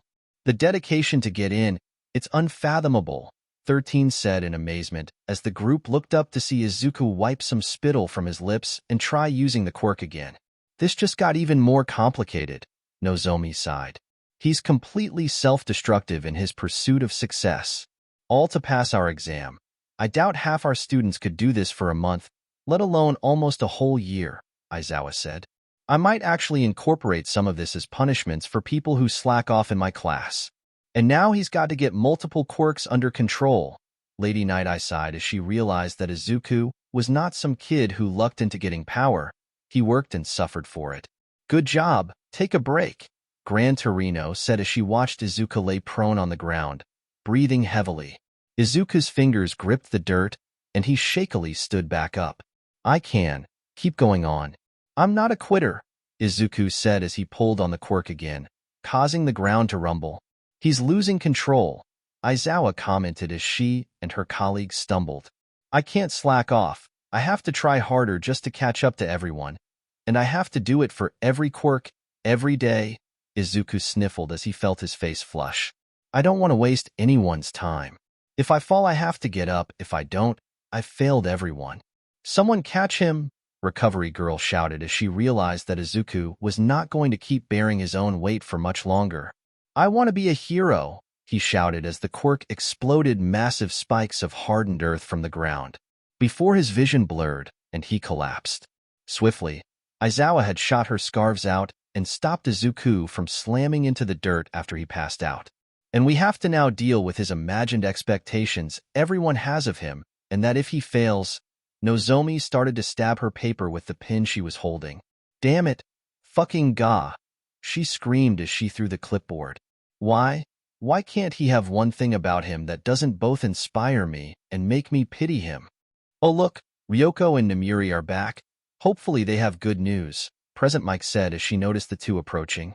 Please, tell me you have good news, Nozomi begged. Ryoko looked to Namiri. Sorry, I can't, it's bad. Namiri slumped as she honestly answered the question. All right, hit me, might as well pile it all on. After that it can't get worse, can it? Nozomi waved her paws towards herself. Okay, you asked for it, Ryoko said. Well, turns out that after his mother refused any marriage contracts, likely due to fear of his not-quite adoption being found out, most of the students around him either ignored him or harassed him. Good, anything else? Nozomi waved, indicating for them to keep the bad news coming. He's had multiple students use him as target for practicing their quirks, Namiri said. What else? What other little detail did you dig up that's going to make me lose more faith in humanity? His teachers would use their quirks on him to set an example for the class. No one reported it, and it turns out his biggest bully got first place in the entrance exam, and she's already received her acceptance message. FFFFF. Nozomi tried to prevent herself from swearing up a storm. That better be the last detail. That same bully tried to get him to kill himself too, Ryoko sheepishly tacked on. Slowly Nozomi straightened her tie. If anyone needs me, I am going to be in my office, she calmly stated. Chio, in 30 minutes, leave a tray of tea and sandwiches outside my door. No one is to disturb me, even if the world is ending, I don't care. Her voice even and steady as she walked back towards the main building. Should we be worried? Present Mike whispered. However, no one was sure how to answer that question. Izuku woke up in the nurse's office once more. Oh no! He groaned as he sat up in the same bed from the morning. Slowly, he started to pull the sheets off of himself. And just where do you think you're going, mister? Chio fiercely said as she came out of her office. Back out to practice, I can't slack off, Izuku huffed as he stood up. You will do no such thing. You may not be a student yet, but you will be, and I will not allow you to endanger yourself by overtaxing your body. I can take it. I was made for more, Izuku said as he tried to get around her. Just because you can take it doesn't mean you should, Chio said. And I don't just mean the quirks. I'll be fine, Izuku said as he stepped out of the office, only to see a few of the teachers waiting in the halls. You can't be serious. That was barely a nap, Present Mike exclaimed. It's okay. I can keep going, Izuku said as he was getting tired of everyone trying to get him to take it easy. At least eat something, Midnight requested. Different quirks draw different resources from the body, and with so many in you, there's a real chance you can draw a lot of resources in a short amount of time, and that's bad. Fine, Izuku sighed as he knew she was right. As the group headed towards the cafeteria, Izuku noticed an empty tray on the ground. Huh, what's this? Oh, this is the principal's office, he said as he remembered that he had came here earlier in the day. Slowly, he raised his hand and knocked on the door, to the horror of everyone else. Who was the no-brain having, dead woman that? Oh, Mr. Midoriya, Nozomi said as she features softened when she saw Izuku. What brings you to my office? We're going for lunch. Would you like to join us? Izuku said invitingly. Yes, I think I will. Nozomi smiled as she stepped out of her office and walked next to Izuku. Okay, that's crazy. She's beyond pissed one moment, then as soon as she sees him, she calms down, can carefully whisper to Ectoplasm. Well, could you be mad at him? Ectoplasm shrugged. Looking over her shoulder, she saw Izuku chatting amicably with the principal, an innocent smile on his face, raising his freckled cheeks and the sparkle in his eye. No, I guess not. So how are you feeling, Mr. Midoriya? Nozomi asked as she watched Izuku eat, as she was still mostly full from the sandwiches she angrily ate. Good. I can keep going after I eat. Izuku stated. I think you did enough. We need time to compile our notes and determine the best way to train that quirk. Otherwise, you're just trying random things and hoping you figure it out. That could waste time or hinder your progress, Nozomi warned, as she did not like the idea of Izuku exerting himself much more today. And you do not need to master any of those quirks right away. You have 2 months before the first day of classes, and then you will be a student here for 3 years. Even after all of that, no one will expect perfection. You are human. You are allowed to make mistakes.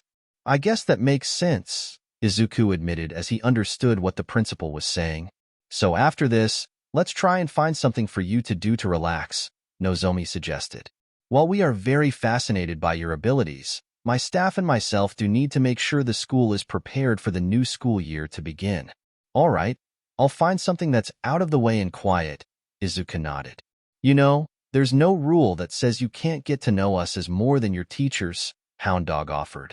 I don't think any of us would object to spending time with you, a little one-on-one, you know? Oh, that sounds fun, Izuku said cheerfully as he would like to learn more about the teachers. How about you get a shower first? You worked up a bit of a sweat. I'll make sure no one intrudes this time, Nozomi said with a smile.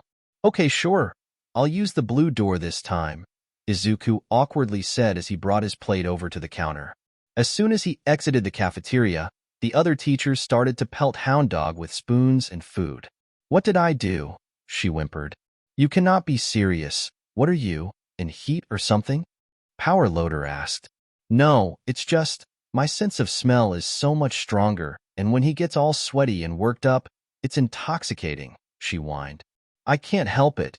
He's so powerful and all of my instincts are telling me to breed. Oh please, I'm more animal than you, and I'm not halfway to jumping him, Nozomi scoffed. No, but you are going all mama bear whenever he's around you, Aizawa mentioned. What? No, I don't, Nozomi denied. Yeah, you totally did. You basically threatened us if we disturbed you, and as soon as you saw his face you calmed down, 13 concurred. I just have no reason to be mad at him, is all, Nozomi denied. You are so mama bearing right now, Gran Torino cackled. That's hilarious. So I just want to protect and shelter him from the outside world. Is that so wrong? Nozomi seethed. No, that was pretty much my first instinct with the kid too, Toshimi agreed. So half of us want to ride him until we snap off. Snipe shook her head in disbelief. And the other half want to wrap him up in blankets. Why not do both? Hound Dog suggested. Like a little sushi love pillow? Oh, can you not? Some of us are still eating here, Ken shouted in annoyance as she shoved her plate of sushi away from herself, before pulling it back and continuing to eat. What? Lunch rush makes great sushi. I'm not wasting this. In the shower, Izuku's hands softly scrubbed the dirt and grime off his body, the suds pouring off his muscular and toned body. Slowly, he lowered his hand to his crotch and began to stroke. He moaned as he did something any normal teenager does, steadily increasing the speed as he ran his hand along his rock-hard shaft. A few minutes later, he released a torrent of built-up fluid. It took almost a minute for him to stop spurting, and when he was done, he had to brace himself against the wall to prevent himself from collapsing. Man, that's even more than last week, he said as he panted from the exertion. Chapter 5. After his shower, Izuku got dressed into the set of clothes his mother had brought for him. Stepping out into the hall, he didn't really know where to go. Ironically, that gave him a hint as to what he should do next, which was learn the layout of the building. Izuku began to wander the halls until he came across a set of large metal doors. Thinking it was interesting, he approached the doors and heard the sound of welding metal from behind it. Slowly, he opened the doors and peeked into the room to see Power Loader working on some equipment. "Hello, Power Loader," Izuku greeted. Said heroine was startled a bit at the disturbance, but when she realized it was the young man that is now living on the campus with them, she turned to face the child with a smile. "Hello, young Midoriya," Hikari waved as she put down her welder. "What brings you to my office?" She chuckled at her joke as she had an office somewhere within the facility, but more often than not could be found in the workshop. "Just learning more about the school," Izuku answered. "If I'm going to be here, I'd hate to get lost." "Well, I can help with that," Hikari gestured to the room. "This is the support class workshop. After some lecture time, I bring the students here to work on their projects, many of them school-assigned, as I don't really bother to get into free-form design until I make sure everyone understands the safety regulations and are capable of using the tools in the shop." "That's smart," Izuku said as he walked over and sat on a stool. "So what are you working on right now?" "Plumbing," Hikari happily said. "I know, doesn't sound all that interesting, but this building has so many pipes and tubes it's a regular fight to keep everything running smooth." "That would make sense, especially if someone's quirk accidentally goes off and causes damage to the building," Izuku reasoned. "Exactly," Hikari grinned at how quickly he was following along. It wasn't a difficult concept to understand, but many dismissed its importance. "Hey, how about you and I work on some of this together and get to know each other?" she offered. "Really? You want me to help?" he asked with a mixture of excitement and uncertainty. "Well, I could do it on my own, but that's boring too. An extra set of hands helps in 3. A nice conversation could do us both some good. The other heroes always say I spend too much time here and not enough on patrols or in classes." "I'll try, Power Loader," Izuku nodded firmly. "Just tell me what you want me to do." For the next few hours, Izuku worked alongside Power Loader to help weld some metal pipes that she said were going into the framework of the new on-campus housing they were going to be building over the next few days. This filled Izuku with pride that he was doing something that would help others, so much that he casually talked about whatever with Hikari. They finally broke when Power Loader's alarm rang, alerting her that dinner would be soon, something she set up to make sure she didn't miss too many meals as she had done in the past.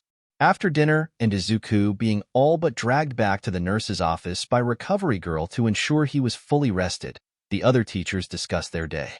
"Yeah, Izuku came by the workshop today and helped me with some piping," Hikari smugly stated, causing the other teachers to boo at the double entendre. "Ugh, lucky," Midnight whined as she had been stuck filling out paperwork and lesson plans for her art history classes she taught. "It was great. He's a good listener, follows directions, and asks questions when he doesn't know. He's going to be such a great student." Hikari stuck out her tongue at the other lady. "Get his hands working on something, and he doesn't even think about what he's saying. He'll answer any question you ask him, And that's what I have a problem with. She cradled her cup of tea. What did he tell you? Tashimi inquired, genuinely concerned about Izuku. I asked about his friends, places he liked to go with them, normal things, you know? Hikari sighed as she recalled his depressing answers. Kid doesn't have any? Yes, I would suspect so if what Ryoko and Namuri said is accurate. Nozomi nodded with a frown.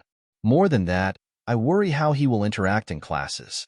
He's now going to be in a highly competitive environment around very ambitious young women. What steps are we taking to protect him in case of, well, anything? Hikari wondered as she knew how many of her students could be particularly cutthroat even if it was only in the support department, not even touching on her memories in hero courses. How the other students react to him will be something we can't foresee, unfortunately, Gran Torino commented as she finished her meal. What is more important, and what we may have some control over, is what information of his existence is made public. I shouldn't have to say that how he was made will likely cause a panic and cause some of the more controlling government types to take action. Right now, I don't know, Nozomi said as she finished her cup of coffee. I'm trying to find any law that would prevent the government from seizing him once they learn of him and to protect him from any unnecessary testing due to him having quirks. But so far, he's in a strange position. We could hide him from the press. The on-campus housing will likely be ready in a week or so, Aizawa commented. That will keep prying eyes off him. Until at least the sports festival, Madame Night-Eye commented. He'll be televised to the entire country, and then the world will know about him soon after. Did you need to use your quirk to tell you that? Tashimi chuckled. No, just the most likely outcome, Night-Eye retorted harshly. She had spent years trying to get the blonde buffoon to listen to her, and now Night-Eye felt she was being called in once again to clean up All Might's messes. And before that, there's no way we could stop any of the other students in his class from telling their families, friends, or the press. And that's even if they don't tell anyone about him having quirks, Powerloader added. Then the media will want to know about the first male student to enter the hero course. This is going to be a rough year, isn't it? Ryoko laid her head down and whimpered. Yeah, was the united response of the faculty. The next day, Izuku was brought to the school swimming pool. Okay, now we saw at least 2 quirks that seemed to have some aquatic abilities, Madame Night-Eye said to Izuku as she was taking the lead on this venture. Izuku was rubbing his arms as he stood in a pair of swimming trunks. He felt weird standing there exposed with so many people looking at him. So when you are in the water, you will use either quirk, so jump in. The heroine nodded her head towards the water as she raised her notepad. Do you feel the quirks yet?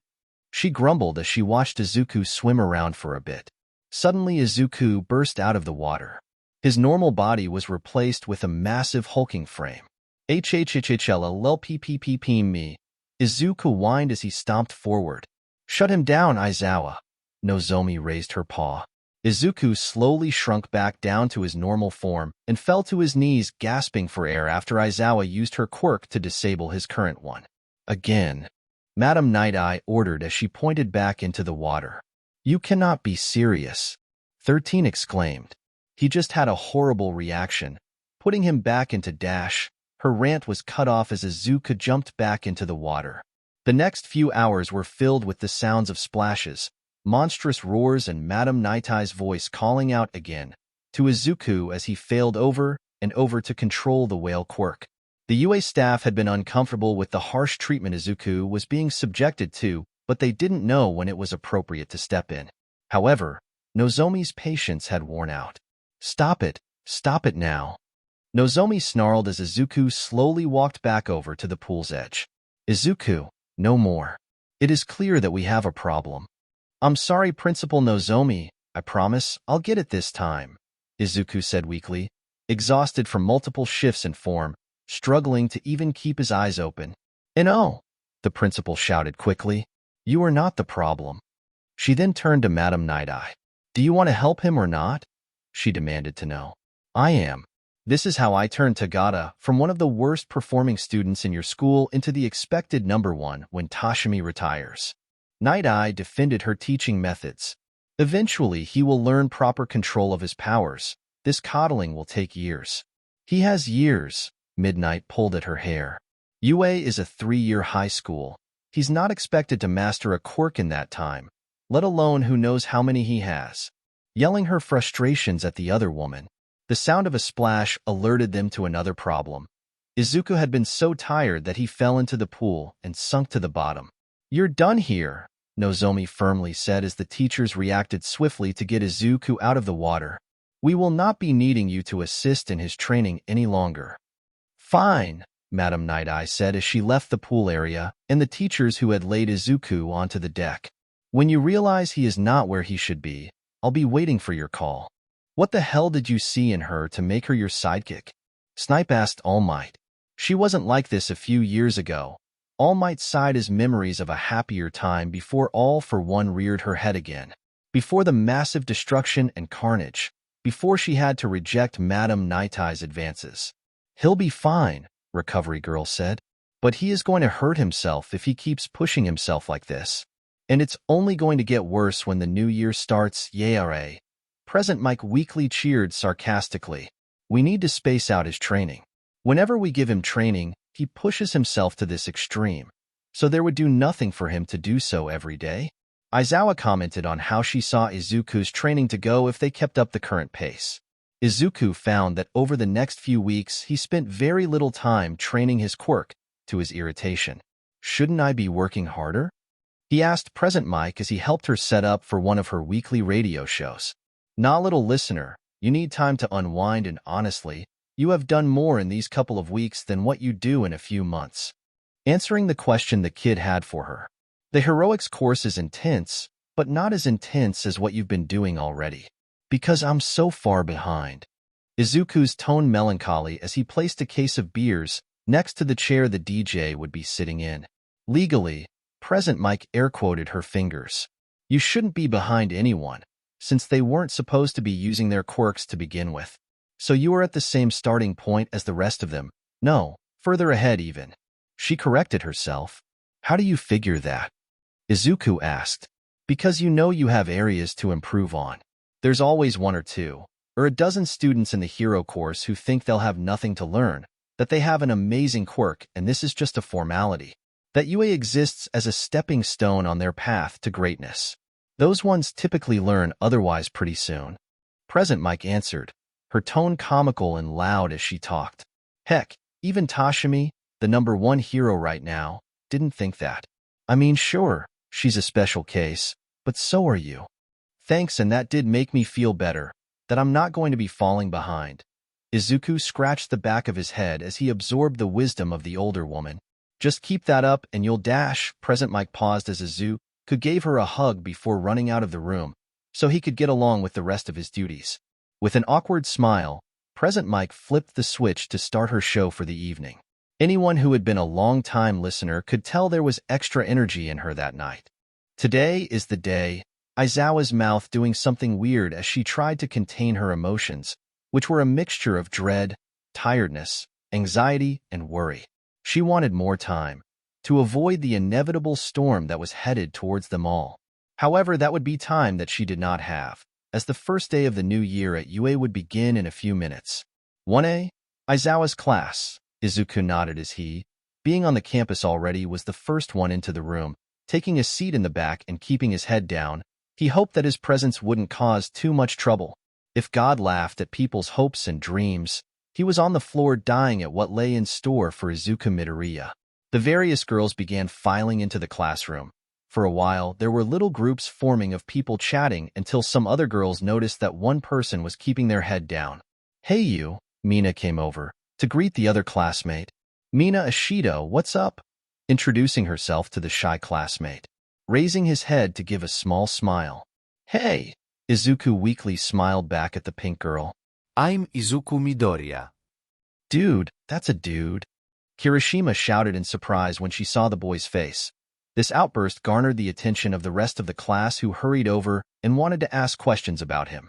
"Hey, everyone get in your seats," Aizawa said forcefully, having decided to not stall getting to the class as she normally did, knowing things could get hectic without proper supervision. "Yes, there is a male student in the hero course. No, you are not to make a big deal about it." "You're here," Katsumi shouted in frustration when she entered the room and saw that there were a number of people in the room surrounding Deku. "I said sit," Aizawa said firmly as she knew who this student was, and there was an unsaid agreement between the UA staff that Katsumi Bakugo was on a very short leash with the teachers. After waiting a few more minutes for the rest of the class to arrive, Aizawa pulled out a tracksuit from her sleeping bag. Now, you will all go to the locker rooms and change into the uniform, and ladies, use the red door. You do not want to find out what will happen to you if you use the blue door. She warned as her colleagues were still in trouble for walking in on Izuku showering. The group of 20 students walked down the hall together, many of the girls whispering about why there was a guy in the class with them. What do you think he's here for? Hagakure quietly asked Kaminari. I don't know. Maybe it's a mix-up in the paperwork? The blonde girl with a black streak in her hair shrugged as when she was in school there had been only one boy in her year. I bet he's a communal stud, Mineta drooled as she had her gaze firmly locked onto Izuku's rear, immediately choosing the most lewd reason for Izuku's presence. This is the best and toughest school in the world. Of course they give us something to use as stress relief. Momo rolled her eyes at the little gremlin's crude comment. I highly doubt that is his purpose, the cost of hiring multiple males just to service the student body. Momo trailed off her dismissal as she understood the cost of a contract, her mother having a few lined up for her to choose from, but the topic of a boy servicing her made her blush from head to toe. She didn't want to discuss that anymore with the crass girl, and kept her mouth shut as she listened to all the disgusting things Mineta promised to do to the male classmate. He looks familiar, Uraraka commented as the girls went into the red door while the only boy entered the blue door. She had been trying to place his face the entire time they had been walking. She was sure she had seen him around somewhere, but not when. He does. I think I recall him from the entrance exam, Ida tried to recall. But that day had been hectic, and she was more focused on her own attempt at passing to notice one face out of 100. Izuku, being alone, was able to change clothes quickly. It also helped that he knew where all of his stuff was, so he made it out onto the field before any of the other girls had been able to. Hello, sensei. Izuku bowed respectfully. Hey, kid. Aizawa smirked as while she was going to try to be the stern teacher. Izuku had seen her in her natural habitat enough that it wouldn't work with him. Want to help me out today? She asked, hoping he would play along. Anything, Izuku gasped out in excitement. I'll help you with absolutely anything I can, sensei. Izuku's voice filled with joy as he stared at her expectantly. If I didn't know him, I'd say he was doing it on purpose. Aizawa looked at the young man who was so innocently cute. Great. Now I'm going to be very tough, so just react like you don't know me. I can do that. You want to make sure they take this seriously? Izuku inquired as he tried to reason why he would be doing this. Yup, I know you'll give 100%, probably more, but they might try to skate by. Aizawa recalled all the past classes of students she had. Seems the first girls are making their way over. The teacher was noticing that the female students were beginning to filter out of the main building. It also seemed that this lesson was going to be supervised by any faculty member not currently preoccupied with their own classes, as Nizu and the other senior staff were looking out of one of the window, and she'd have to quit her job if she didn't see the emaciated Toshimi hiding being a corner, in a bright yellow suit. So many mama bears. The teacher smirked as she turned to address her class. While they waited for all of the girls to make it out onto the field, the teenagers were whispering as they could see the lone male student standing confidently. You know, he is kind of cute, Ciro commented to the rock-like girl who nodded with a blush. Once the last girl was there, Aizawa's gaze swept over her students. Now, today will determine how good you really are. Looking at the baseball in her hands, she tossed it to the angry blonde girl who needed to stop glaring at Midoriya. Bakugo, you placed first in the entrance exam. Show us you can do more than blow up a bunch of robots. Upon hearing the teacher call out her name, the younger girl stomped forward. You will throw this ball as far as you can, and you can use your quirk in any way you like, so long as you don't leave the circle. Now you're talking. The blonde girl cackled as she detonated the ball with a loud shout of die, rocketing the object into the sky. Good distance. Now from this, you all can see what is expected of you. Aizawa looked down the line of her students. She waited for the inevitable comment about how fun this would be. Since some of you think this is a game, then I'll treat this like a game with winners and losers. Winners get the privilege of staying a student in the school, and the loser will go home. Over the cacophony of how unfair this was from the students, She heard another comment. Ma'am, shouldn't he just go home then? I mean, he's a guy.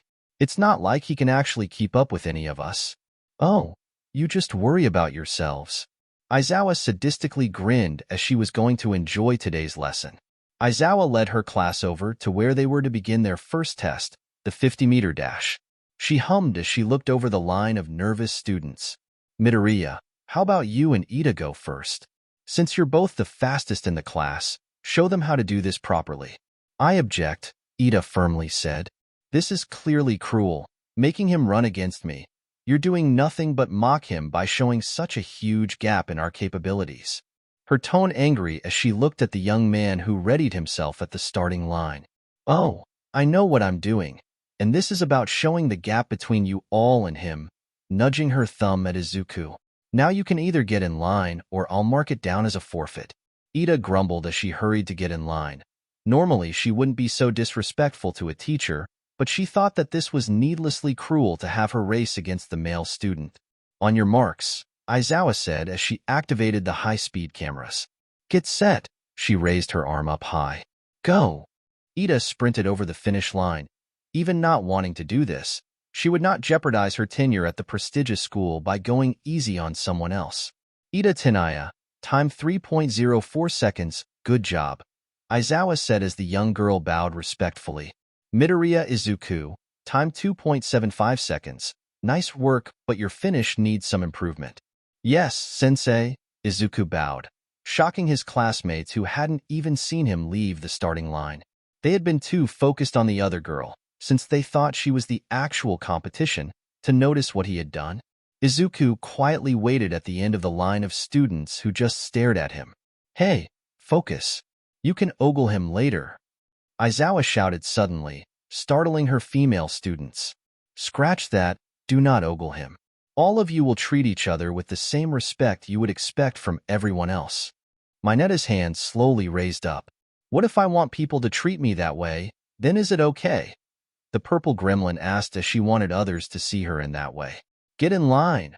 Aizawa's eye twitched as she refrained from throwing her clipboard at the student. Freaking pervert, she grumbled as she could already tell this one was going to be a problem in the future. To Aizawa's amazement, they had been able to succeed at running in straight lines without screwing it up, so already the average intelligence was higher than she had anticipated. She felt it safe to take them on to the next event, holding an object in their hands and squeezing. If she was lucky, no one would manage to injure themselves doing this. Top score goes to Izuku Midoriya at 793 kilos. Aizawa called out as she noticed that Izuku had been using the fibers in his jacket to wrap around the grip and squeeze, allowing him to far exceed what normal flesh and bone would be capable of. She was proud of how far along he had come to where he was using two quirks in conjunction with each other. Sure, it was for a simple task and only in a small part of his body, but that was progress. It also showed how much power was in his body if mixing these quirks together created this level of strength. It made one wonder just how strong he would be if he used all of his quirks at the same time with complete control. Aizawa slightly shivered at the thought of that much power, but she would tell herself later it was because it was frightening and not at all arousing. How was he scoring so high? Momo wondered out loud as she had been trying to piece together why this male student was surpassing nearly every student in every test. He's cheating, that's how. Bakugo snarled as she glared at Izuku, who was finishing up his sit-ups. Finally, the group came back around to the ball throw. All right, Midoriya, give us a good one, Aizawa said as she prepared to tally his score. Izuku nodded and pulled back his arm as his body bulked up in size. What the fuck? Tokoyami squawked in surprise as the student turned in a large aquatic animal. Does he have a quirk? Kirishima shouted excitedly as she saw Midoriya fling the ball far down the field. Shrinking back down, Izuku nervously rubbed the back of his head. Sorry, sensei. I would have done better, but I couldn't get any of the other quirks to mix with Killer Whale. That's fine, Midoriya. You've been using your quirks throughout the day, so it's understandable you're a bit tired. Aizawa nodded back to him before the sounds of explosions drew her attention. Oh no, you fucking don't, Aizawa said as she disabled the troublesome blonde girl's quirk and then wrapped her up in her capture scarves. Let me go. That fucker is going to get what's coming to him, even if it's the last thing I do. Bakugo snarled as she struggled against the restraints. And it will be the last thing you do in this school if you do, Nozomi said as she and the other senior staff quickly came up to Aizawa's class. Attacking another student outside of specific times is strictly forbidden, Nozomi growled. It didn't need to be explained because that's assault. You were already first on the chopping block for your past behavior, so now you can pack your belongings. Nozomi folded her little arms across her chest as she expelled the ill-tempered girl. What? No, you can't do that. It's not fair. This fucker's been lying for years. Katsumi pleaded as the weight of the words hit her. Her dream of being a hero ended on the first day. I do not care as to what Mr. Midoriya has or has not disclosed to you. We are well aware of your history with not just him, but the other students at your previous school, and it would be a severe detriment to everyone else's education to attempt to divest you of your superiority complex. That would be unacceptable to put their growth on hold to bring you up to an appropriate level. Nozomi continued. Tears started to form in Katsumi's eyes as she was told off by the principal of the best hero school in the world. If she didn't make it here, who would want her? Wait. Izuku called out suddenly. Oh goddammit. The teachers collectively thought as they had hoped there would be no detractors from their decision. All the teachers were on board with dropping the problematic student if she acted up, but they didn't think that Izuku would have anything to say on it. Surely there's something that can be done so she doesn't have to be expelled, Izuku pleaded. I know we've had a bad history, but that shouldn't be held against her. Are you actually trying to save her career? 13 blinked in confusion, the white orbs that represented her eyes flickering through the helmet. After all that she's done to you, you want to help her? Well, rubbing his arm nervously. I mean, she's not the nicest person, but she wants to help people by being a hero. She should have a second chance, since it's kind of my fault that she reacted this way. Believing her outburst was related to the discovery that he had a quirk, Izuku wasn't willing to hold that against anyone since it was a pretty shocking development after all. There he goes again, blaming himself for other people's mistakes, Hound Dog grumbled. Nozomi tapped her foot on the ground rapidly as she tried to think of a way to expel Bakugo without upsetting Midoriya. Normally, she wouldn't have cared if someone tried to reason with her over a student's continued stay in her school, but Izuku was a special case.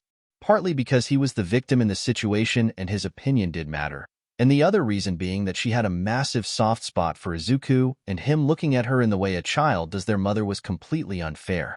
Fine. Nozomi tossed up her paws to the groan of the teachers who had hoped she wouldn't buckle to Izuku's request, but they themselves would have to admit he's a very convincing young man, being so damn polite and cute. But, she shouted loudly. Only on one condition. Nozomi warned. She must inform the entire class the reason why this situation is happening. What? That's Katsumi started to object, not wanting to tell everyone how she treated Deku. If she is not capable of being honest with her own past transgressions, then the other students will only wonder how objective the staff are being with regards to her, and it would be better for all involved for her to not be here. Nozomi added the contingency to her not being expelled.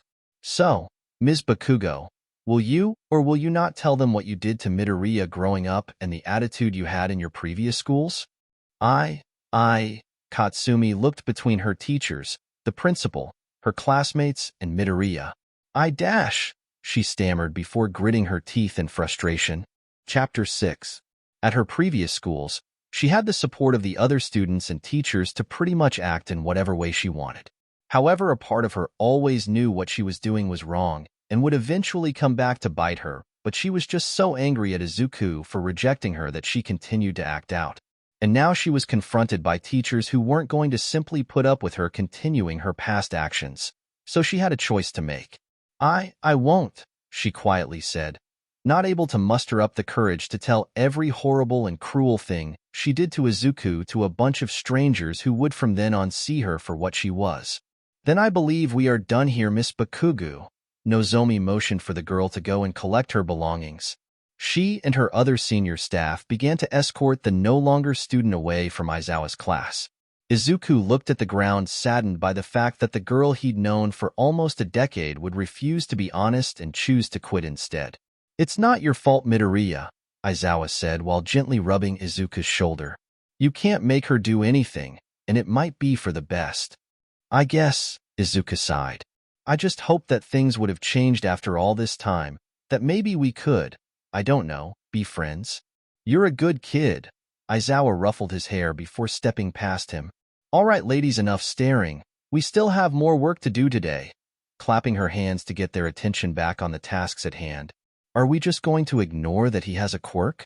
Momo questioned the teacher's decision to just pass over this quite monumental revelation. Yes, you all have quirks, so why shouldn't he? Aizawa firmly said, attempting to gloss over that information, so the students didn't start to question the details too closely. But guys don't get quirks, Kaminari shouted. So is he actually a guy? Yes, I am a guy. Izuku responded quietly to the question since he expected some confusion to arise when he displayed his abilities. Prove it, a voice shouted from the back. But who said it? Izuku couldn't see through the group of his classmates. How? Izuku shook his head as he didn't know the proper way to show that he wasn't a female. Show us your dick, the same voice called out again. Izuku's face was a deep shade of crimson as he clammed up, uncertain how to respond to that request. However, he didn't have to worry about that as the other girls parted out of the way to reveal a very short girl who was rubbing her hands together. Aizawa stormed forward. Are you insane? She demanded to know of the teenage girl. What makes you think that behavior is appropriate? He could just be, a manly-looking lady, Mineta nervously responded with a chuckle. He, pointing to Izuku, is a classmate who you will show respect to. Aizawa glared as she couldn't believe the attitude she was dealing with today. An arrogant girl with a history of violence and now this. Seriously, did your mother never teach you how to treat a gentleman? Mina questioned the shorter girl's mentality with disgust. She taught me not to be a simp, Mineta hissed back at the pink-skinned girl. Just show me your dick, shouting her demand at Izuku, who instinctively covered himself with his hands. Wow. Did not think I would be expelling 2 students in one day, Aizawa said to herself, a little surprised at the turn of events. Well, that's how things go at UA. I guess. Shrugging as she picked up the girl and started to walk away with her. Let me go. Mineta squirmed in the arms of her teacher. I just want to see the tip, maybe some sack. The diminutive pervert cried out in frustration while she was taken away from the class. However, this left Izuku alone with the rest of his classmates, who felt that getting to know Izuku was far more important than patiently waiting for their teacher to return. Hi! Izuku nervously waved to his other classmates who he really hoped wouldn't freak out on him. It seemed like all the girls were going to immediately rush over to try and be the ones to talk to Izuku when a tall girl with long black hair stood in front of them all. Hold on. I know what we're all thinking. He's a guy with a quirk, and we all want answers, however, Momo said authoritatively while looking over her classmates. We will not get anything if we pile on him and try to talk all at once. So let us avoid the cliché and do so in a nice, orderly fashion. The other girls grumbled about killjoys before they all nodded. Rejoining the rest of the girls in line, Momo nodded towards Izuku, who let out a breath he had been holding. You have the floor, she said softly, motioning for him to begin. Oh well, I'm Izuku Midoriya. He introduced himself as he rubbed the back of his head. As you can see, I have a quirk, a few of them actually, he chuckled as he formed wood on his arm. It's kind of a complicated story, and I'm not really sure how much detail I can go into right now. But I don't really know. Izuku frowned as without disclosing what he was, it would be hard to explain why he was here. I'm just a bit different, I guess. So what was all that about? Jairu inquired about the situation with that blonde chick. It seemed as though the principal was really on top of things before they could get out of hand. Izuku kicked some dirt with his shoe. That was Katsumi Bakugu. She and I went to school together. We've known each other since I was 4. It wasn't she? Izuku sighed as he didn't know how to explain how complicated Katsumi was. He knew she was a bully, one of the worst he had ever met. But that's all she was to him, a schoolyard bully. She still wanted to be a hero, still wanted to be good. When he grew up around monsters and a mad scientist, someone with an ego problem was harder to place in the same category as them. It's complicated. he finally said as he realized there wasn't ever going to be an easy way to explain her to the rest of the class without exposing everything he went through over the years. Damn, Kirishima whistled in recognition of the signs of a bullied kid since her own school had a few. It had never been the guys that were the targets, though. That's not manly at all. No. I guess it's not. Izuku said in agreement with the red-haired girl's assessment of the situation. So, a brunette with a bob cut raised her hand. What do you like to do in your spare time?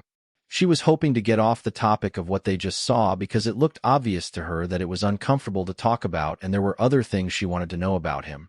This seemed to be the right thing because Izuku's body perked up a bit.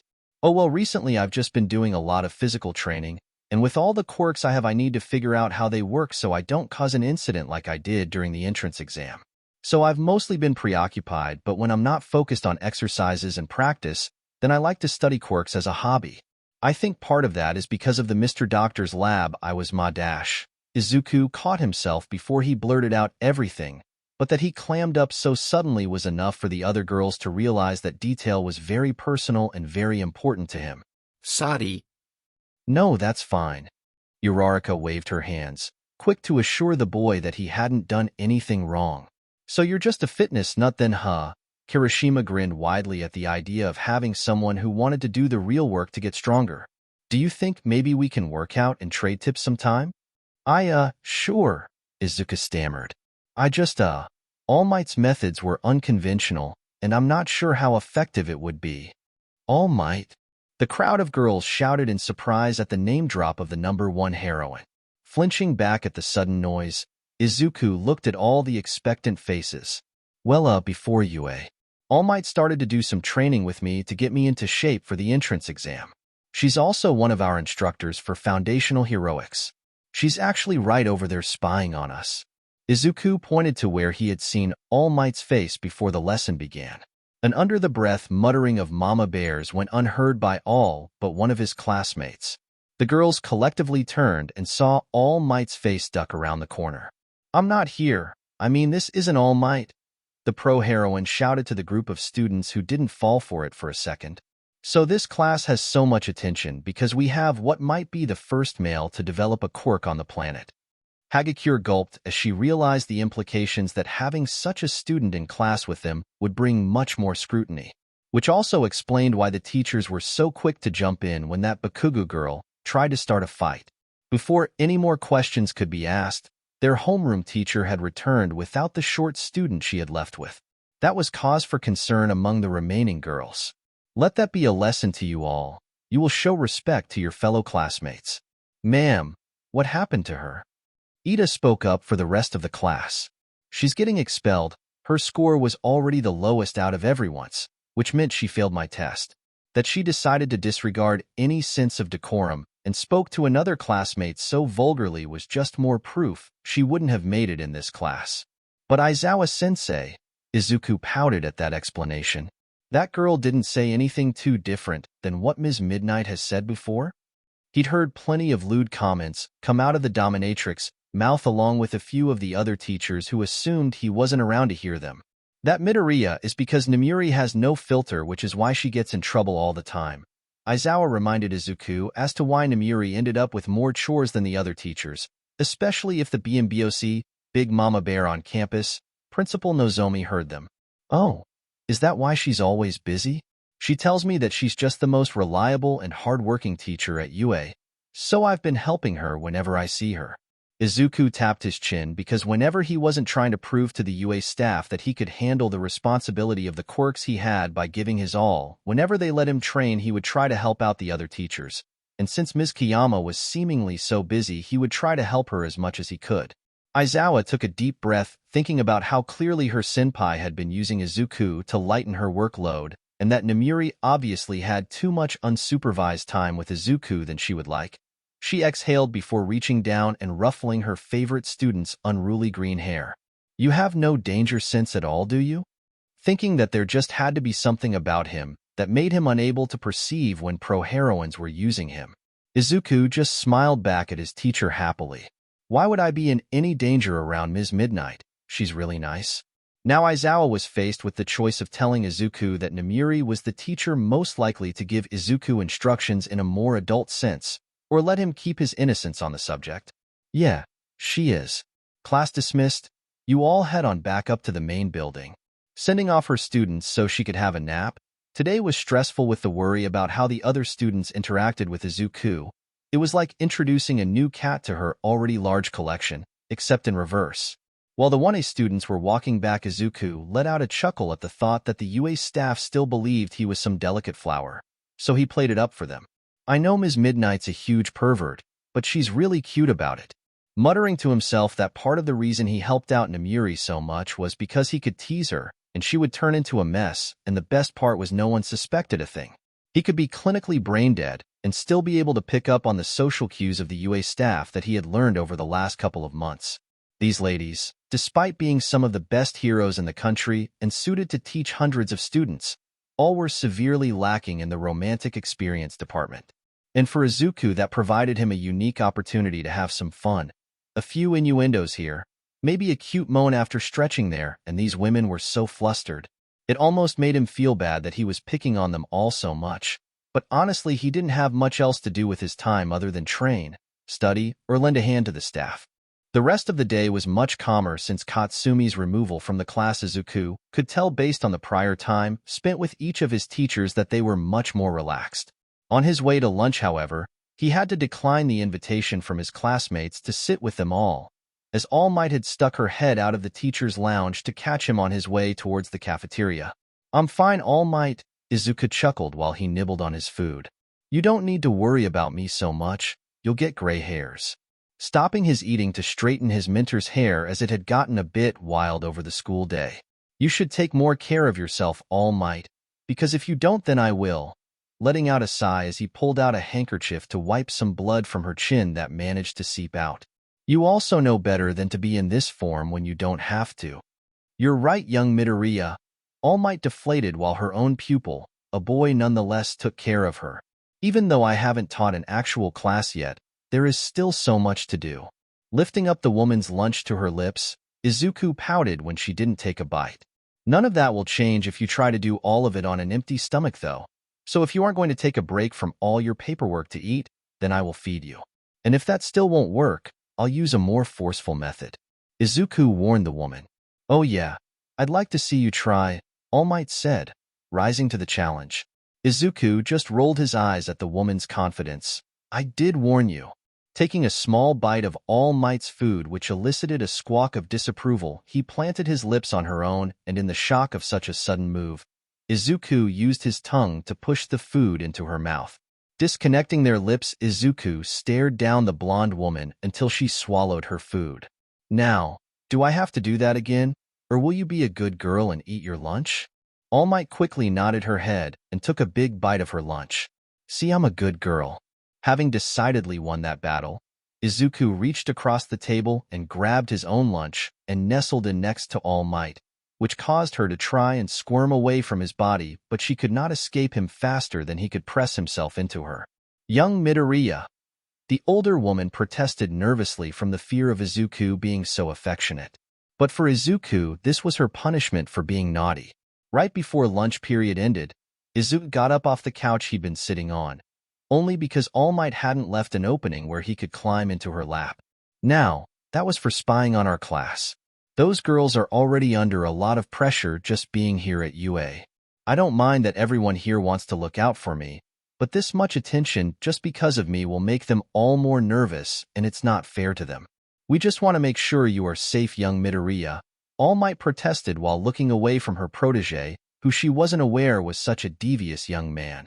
She realized now that underneath that cute, innocent exterior was someone who knew how to use his male wiles when he wanted to. And Aizawa is more than capable of taking care of her class and students, so you can trust that if anything went wrong she would know what to do. Eventually it will go public that I exist and what I really am. All of you at UA have done an amazing job trying to prepare for when that happens, and we all knew it could start today. But now you need to let things happen. Izuku sighed and reached out to All Might and caressed her cheek with his hand. Please, just take a step back and see what happens, okay? All Might hated that despite being so popular, She never really felt these gentle, caring touches before, so she had no defense against them, closing her eyes to just feel the sensation of Izuku's hand on her. After a minute of contact, she finally sighed and nodded. "I'll stop spying on your classes, young Midoriya." "Thank you," Izuku said, leaning over and kissing All Might on the forehead. "I need to go back to class now, but I promise if I have any troubles at all, I'll call you."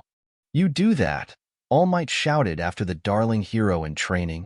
Once the door shut, All Might was left alone in the staff room with only herself and her thoughts. That was until a speaker in the room came to life. "Toshimi, get in here." Nozomi's furious voice spoke up suddenly from the box. Author's notes. About halfway through this chapter, one was like, I want to show that there's a bit more depth to Izuku than just cinnamon roll. He's actually paid attention to how the world works, and while he wouldn't be comfortable acting this way to strangers, the UA staff and All Might specifically are people he's known for a good while and seen how they really are, and they also know him. So having a bit of fun is expected.